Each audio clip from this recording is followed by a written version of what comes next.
Jaya Radha Madhava Punya Bihari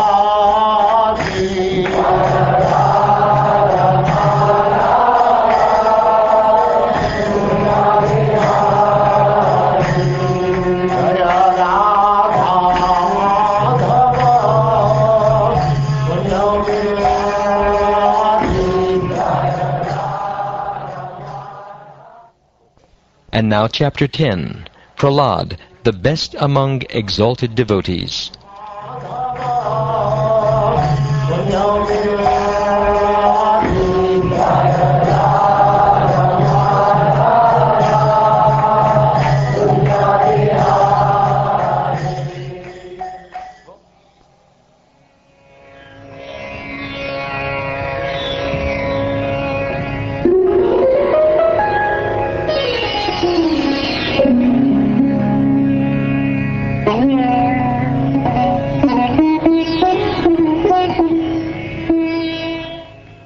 The Saint Narad Muni continued, Although Prahlad Maharaj was only a boy, when he heard the benedictions offered by Lord Nrsingadev, he considered them impediments on the path of devotional service. Thus he smiled very mildly and spoke as follows. My dear Lord, O Supreme Personality of Godhead, because I was born in an atheistic family, I am naturally attached to material enjoyment.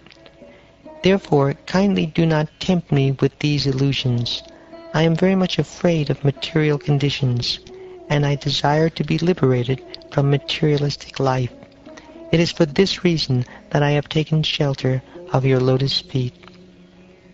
O my worshipable Lord, because the seed of lusty desires, which is the root cause of material existence, is within the core of everyone's heart, you have sent me to this material world to exhibit the symptoms of a pure devotee. Otherwise, O my Lord, O Supreme Instructor of the entire world, you are so kind to your devotee that you could not induce him to do something unbeneficial for him. On the other hand, one who desires some material benefit in exchange for devotional service cannot be your pure devotee. Indeed, he is no better than a merchant who wants profit in exchange for service. A servant who desires material profits from his master is certainly not a qualified servant or pure devotee. Similarly, a master who bestows benedictions upon his servant because of a desire to maintain a prestigious position as master is also not a pure master. O my Lord, I am your unmotivated servant, and you are my eternal master. There is no need of our being anything other than master and servant.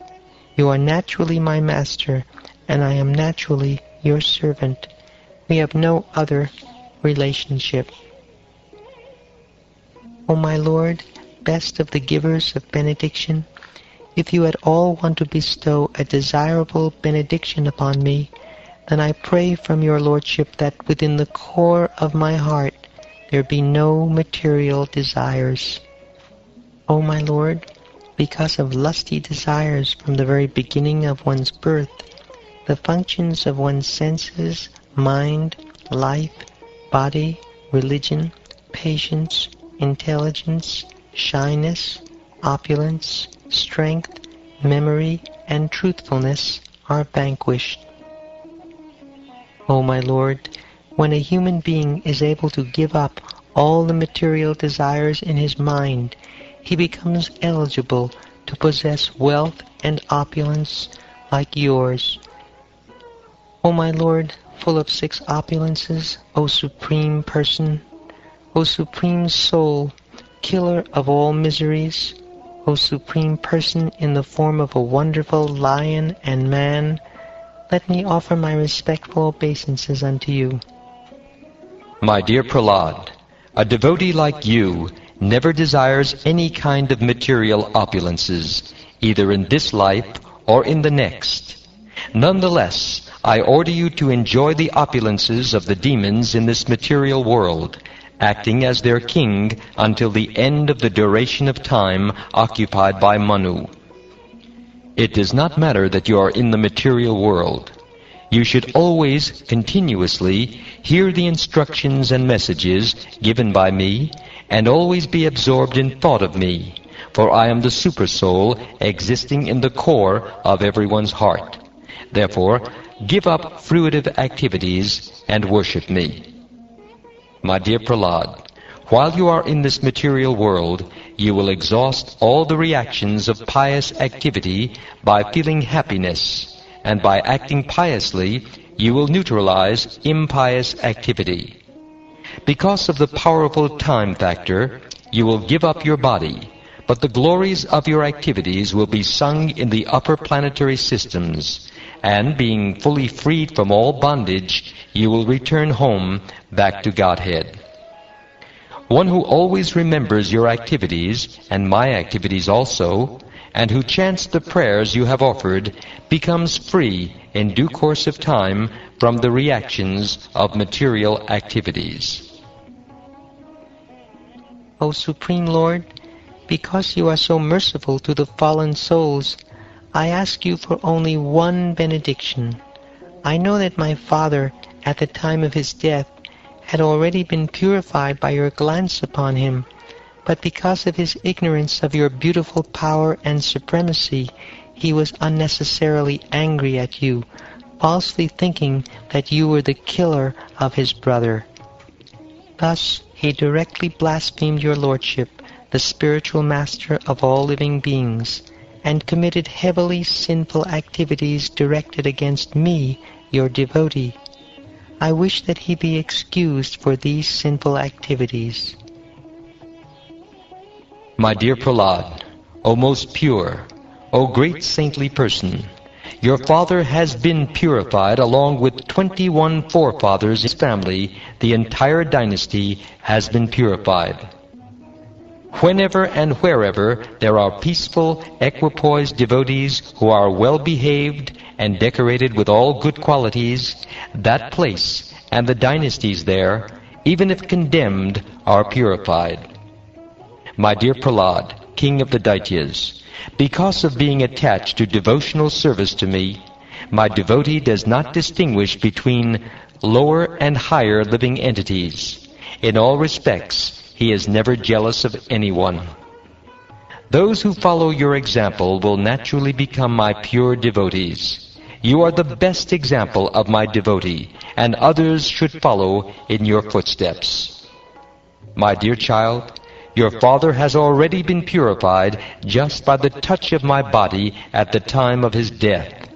Nonetheless, the duty of a son is to perform the Shraddha ritualistic ceremony after his father's death, so that his father may be promoted to a planetary system where he may become a good citizen and devotee.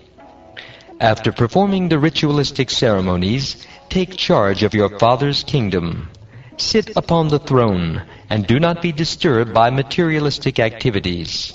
Please keep your mind fixed upon me. Without transgressing the injunctions of the Vedas, as a matter of formality, you may perform your particular duties.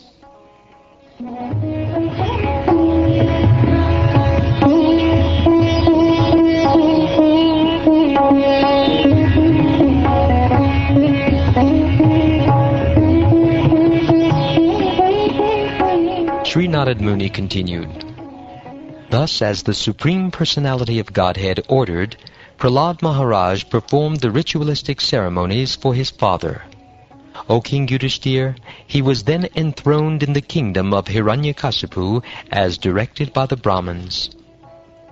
Lord Brahma, surrounded by the other demigods, was bright-faced because the Lord was pleased. Thus, he offered prayers to the Lord with transcendental words, saying, O Supreme Lord of all lords, O Proprietor of the entire universe, O Benedictor of all living entities, O Original Person, because of our good fortune, you have now killed this sinful demon who is giving trouble to the entire universe. This demon, Hiranyakashipu, received from me the benediction that he would not be killed by any living being within my creation. With this assurance, and with strength derived from austerities and mystic power, he became excessively proud and transgressed all the Vedic injunctions. By great fortune, Hiranyakashipu's son Prahlada Maharaj has now been released from death, for although he is a child, he is an exalted devotee. Now he is fully under the protection of your lotus feet. My dear Lord, O Supreme Personality of Godhead, you are the Supreme Soul. If one meditates upon your transcendental body, you naturally protect him from all sources of fear, even the imminent danger of death.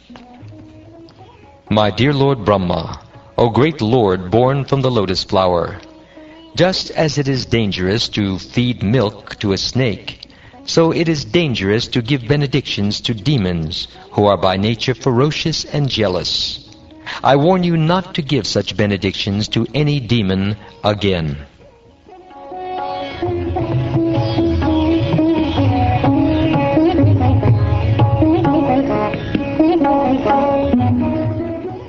Narad Muni continued, O King Yudhishthira, the Supreme Personality of Godhead, who is not visible to an ordinary human being, spoke in this way, instructing Lord Brahma.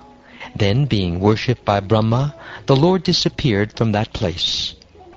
Prahlada Maharaj then worshipped and offered prayers to all the demigods, such as Brahma, Shiva, and the Prajapatis, who are all parts of the Lord.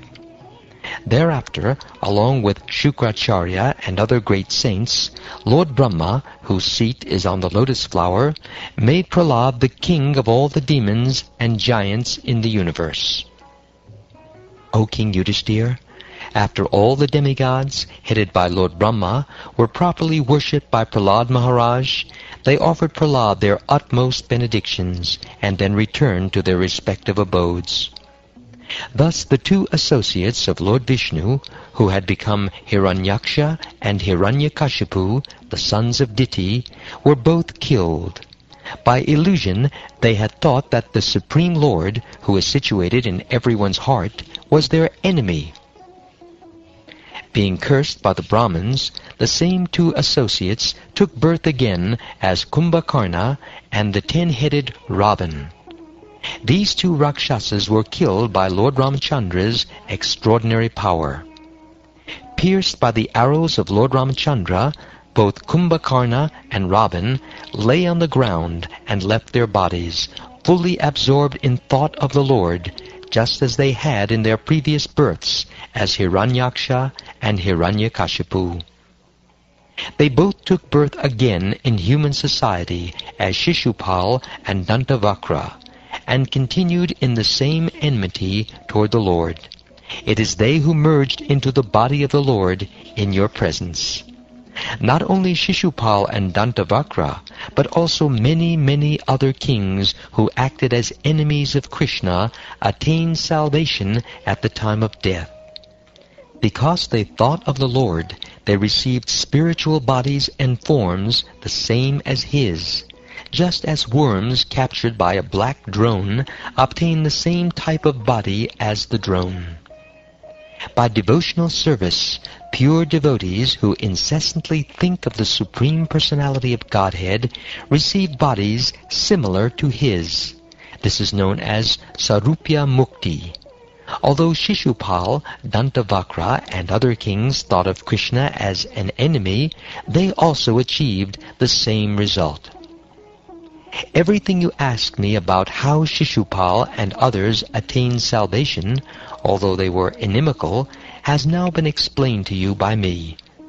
In this narration about Krishna, the Supreme Personality of Godhead, various expansions or incarnations of the Lord have been described, and the killing of the two demons, Hiranyaksha and Hiranyakashipu, has also been described.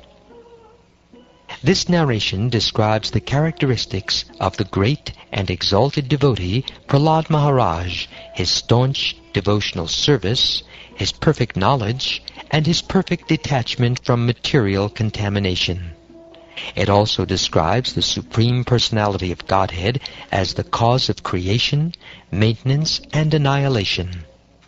Prahlada Maharaj, in his prayers, has described the transcendental qualities of the Lord, and has also described how the various abodes of the demigods and demons, regardless of how materially opulent, are destroyed by the mere direction of the Lord. The principles of religion by which one can actually understand the Supreme Personality of Godhead are called Bhagavad Dharma. In this narration, therefore, which deals with these principles, actual transcendence is properly described.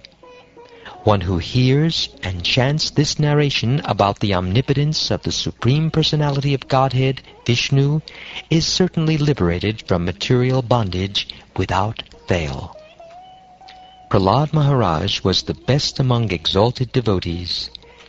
Anyone who, with great attention, hears this narration concerning the activities of Prahlada Maharaj, the killing of Hiranyakashipu, and the activities of the Supreme Personality of Godhead, Nrsimhadev, surely reaches the spiritual world where there is no anxiety.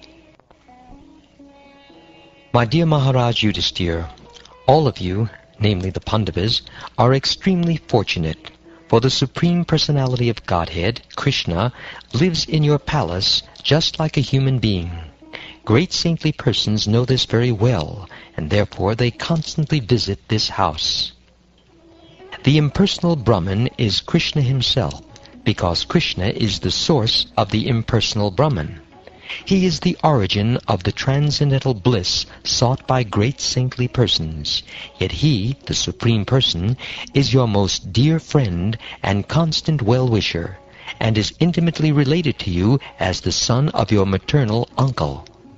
Indeed, he is always like your body and soul. He is worshipable, yet he acts as your servant and sometimes as your spiritual master.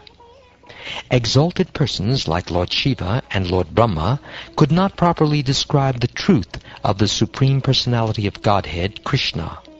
May the Lord, who is always worshipped as the protector of all devotees by great saints who observe vows of silence, meditation, devotional service, and renunciation, be pleased with us. My dear King Yudhisthira, long, long ago in history, a demon known as Maya Danava, who was very expert in technical knowledge, reduced the reputation of Lord Shiva. In that situation, Krishna, the Supreme Personality of Godhead, saved Lord Shiva. For what reason did the demon Mayadanava vanquish Lord Shiva's reputation? How did Lord Krishna save Lord Shiva and expand his reputation again? Kindly describe these incidents. When the demigods, who are always powerful by the mercy of Lord Krishna, fought with the Asuras were defeated, and therefore they took shelter of Mayadanava, the greatest of the demons. Mayadanava, the great leader of the demons, prepared 3 invisible residences and gave them to the demons. These dwellings resembled airplanes made of gold, silver, and iron, and they contained uncommon paraphernalia. My dear King Yudhisthira, because of these 3 dwellings, the commanders of the demons remained invisible to the demigods. Taking advantage of this opportunity, the demons, remembering their former enmity, began to vanquish the 3 worlds, the upper, middle, and lower planetary systems. Thereafter, when the demons had begun to destroy the higher planetary systems, the rulers of those planets went to Lord Shiva, fully surrendered unto him, and said, "Dear Lord, we demigods living in the 3 worlds are about to be vanquished. We are your followers. Kindly save us." The most powerful and able Lord Shiva reassured them and said, "Do not be afraid." He then fixed his arrows to his bow and released them toward the 3 residences occupied by the demons. The arrows released by Lord Shiva appeared like fiery beams emanating from the sun globe, and covered the 3 residential airplanes, which could then no longer be seen. Attacked by Lord Shiva's golden arrows, all the demoniac inhabitants of those 3 dwellings lost their lives and fell down. Then the great mystic Mayadanava dropped the demons into a nectarine well that he had created. When the dead bodies of the demons came in touch with the nectar, their bodies became invincible to thunderbolts. Endowed with great strength, they got up like lightning, penetrating clouds. Seeing Lord Shiva very much aggrieved and disappointed, the Supreme Personality of Godhead, Lord Vishnu, considered how to stop this nuisance created by Mayadanava. Then Lord Brahma became a calf, and Lord Vishnu a cow, and at noon they entered the residences and drank all the nectar in the well. The demons could see the calf and cow, but because of illusion created by the energy of the Supreme Personality of Godhead, the demons could not forbid them. The great mystic Mayadanava became aware that the calf and cow were drinking the nectar, and he could understand this to be the unseen power of providence. Thus he spoke to the demons who were grievously lamenting. Mayadanava said, "What has been destined by the Supreme Lord for oneself, for others, or for both oneself and others, cannot be undone anywhere or by anyone, whether one be a demigod, a demon, a human being, or anyone else." Thereafter, Lord Krishna, by his own personal potency, consisting of religion, knowledge, renunciation, opulence, austerity, education, and activities, equipped Lord Shiva with all the necessary paraphernalia, such as a chariot, a charioteer, a flag, horses, elephants, a bow, a shield, and arrows. When Lord Shiva was fully equipped in this way, he sat down on the chariot with his arrows and bow to fight with the demons. My dear King Yudhishthira, the most powerful Lord Shiva joined the arrows to his bow, and at noon he set fire to all 3 residences of the demons, and thus destroyed them. Seated in their airplanes in the sky, the inhabitants of the higher planetary systems beat many kettle drums. The demigods, saints, pitas, siddhas, and various great personalities showered flowers on the head of Lord Shiva, wishing him all victory, and the apsaras began to chant and dance with great pleasure.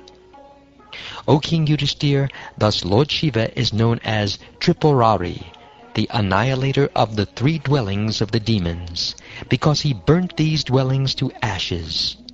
Being worshipped by the demigods, headed by Lord Brahma, Lord Shiva returned to his own abode.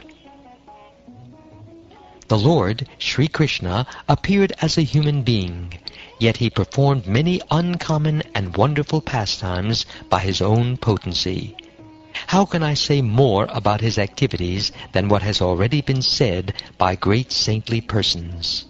Everyone can be purified by his activities simply by hearing about them from the right source.